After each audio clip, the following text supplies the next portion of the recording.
Soroca, eu falei com você na primeira entrevista, a gente comentou até do seu avô, que foi uma figura muito importante. Uhum. Ele importava, ele era criador de Criador de cavalo quarto de milha. quarto de Aí meu milha. avô foi muito importante. Pra quem não entende nada, como eu, o quarto de milha é uma É uma raça... raça, é a raça mais difundida hoje no Brasil.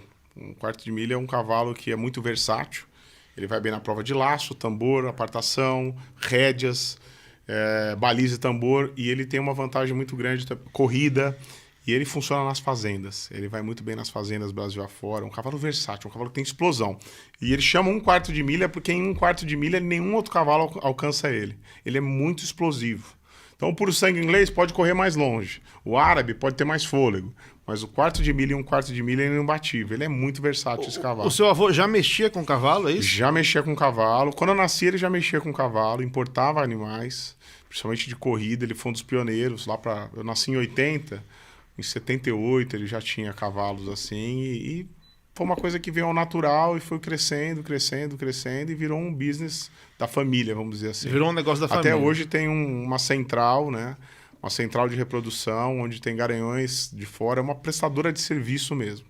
Então, você tem um garanhão, não tem onde deixar, deixa lá. Você tem uma égua, precisa fazer uma transferência de embrião, fazer uma fertilização, tudo acontece lá. Você chegou aí pra essa área? Você entende Eu bastante? me formei em agronomia pensando um dia em trabalhar com eles.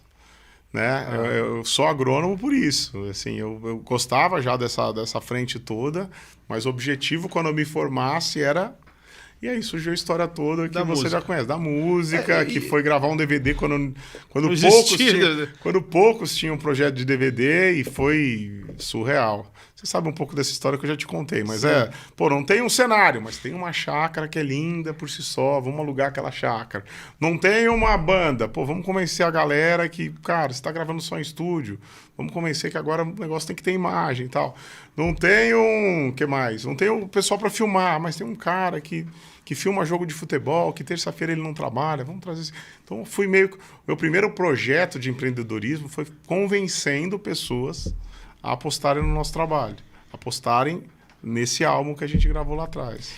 E aí, você que era um cara que já vinha de família, que teria, teoricamente, um futuro já mais garantido, você acaba se pagando, acaba virando alguém bem-sucedido financeiramente muito novo pela música. Sem É dúvida. nada a ver com o que era de família.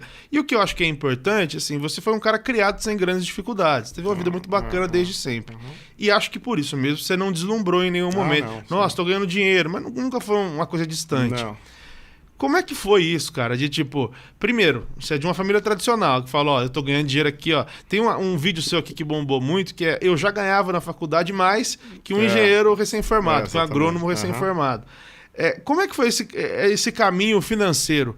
Você, em algum momento, falou, pô, eu tô ganhando mais que a minha família, alguma coisa assim. E o que você fez ao longo do caminho para continuar tão bem quanto hoje? Assim? Então, o dinheiro nunca foi o objetivo. Assim, o dinheiro sempre veio ao natural. Né? Então, desde aquela época que eu estudava na faculdade e comecei a entender que eu poderia viver de música, eu sempre fui tirando o pé de uma pedrinha para apoiar na outra, tá firme aqui, vamos para outra. E o Fernando Sorocaba sempre cresceu degrauzinho por degrauzinho. Eu toquei em boteco Tinha dias que a gente tocava em boteco em Londrina que tinha mais garçom do que público para assistir, literalmente. Literalmente. Hoje você chega numa festa para 10, 15, 20 mil, mas por várias vezes eu toquei para...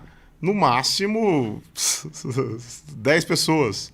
Então, por quê? Porque amava. Você falou, já tinha uma condição financeira razoável, mas eu nunca gostei de depender dos outros. Então, nunca veio dinheiro que não fosse o dinheiro que eu ganhei para o projeto do Fernando Sorocaba. Sempre foi uma coisa que aconteceu ali dentro, foi se retroalimentando, acontecendo, crescendo degrauzinho por degrauzinho. Então, com toda a humildade do mundo, eu posso dizer, a gente fez acontecer por si só. Sem depender de terceiros, sem depender de dinheiro de fora, né? E assim, eu dou valor para cada passo. Eu dou valor desde aquele momento que a gente tocava no barzinho para dias que tinha mais garçom do que pessoas sentadinhas ali para assistir, até quando a gente toca hoje para 30 mil pessoas. E eu fico com dó, realmente, das vezes os artistas que pulam fases. Pular fases te deixa, às vezes, sem ter a visão do que é a base da coisa. A gente não pulou fases, nem eu nem o Fernandinho, até separadamente, na carreira que ele teve antes da gente se conhecer, a gente não pulou fases. Foi tudo no seu tempo. Você hoje, tirando coisa de família, você, Sorocaba, mexe com o quê, além da música? Você tem algum tempo para outro trabalho?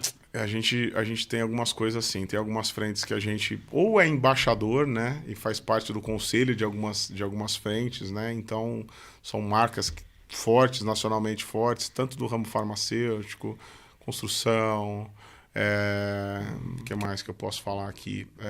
Tem a central de reprodução lá do rancho, né, que a minha família também tem toda essa movimentação. Então a gente tem essas outras frentes fora a frente música.